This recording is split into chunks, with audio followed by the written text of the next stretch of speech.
i-take na sakit. Kaya nga ang sabi ko nga po dito, pagka ikaw ay nagsakit, ito ang tamang sagot kung mayroon tayong problema sa kalusugan. So maraming salamat po at marami po tayo mga maririnig ng mga matutugit sa sakit.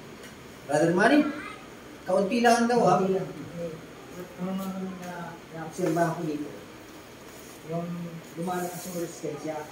Kasi nung nakasimilar nung isang linggo, may deliver akong kawayan na nabinlima. Kailangan ako ko sa loob ng bahay doon sa amin. Layo din siguro ng isang daan. Isang daan mo siguro layo. Pero kung isang daan, napabalik-malik yun. Ay hindi ako nakaramdam ng yung pagod ba. Kasi dati pag ako nagkakakot, talagang at tapos yung aking dyan, sumangit ng nakaraan na sabi ko, kasi dati may bili akong gamot na yung may iniinom akong gamot na mura lang pero kailangan meron kong reserva noon. Eh ngayon, wala na ako noon dahil walang pera akong pili. Sabi na meron ng sakit. Uminom ako, tapos binanus ako yun. Pagkabanus mo na, thank you God, hindi na usapan. Okay?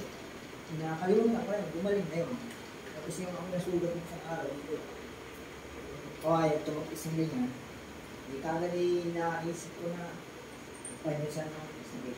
Eh hindi na siya nakaalsa, hindi na siya Hindi na namaga. Hindi na namaga. Hindi na, wala na eh. Pantay na pantay. Salamat sa Panginoon. Yun po ang observation ko. At saka meron siyang yung pagkaramdam mo ba, yung pagkaramdam na minsan lagi tayo parang inaantok. Oo. Ayun po hindi naman siya doon inaantok. Parang lagi kang masigla. Maliksi na. Oo, maliksi.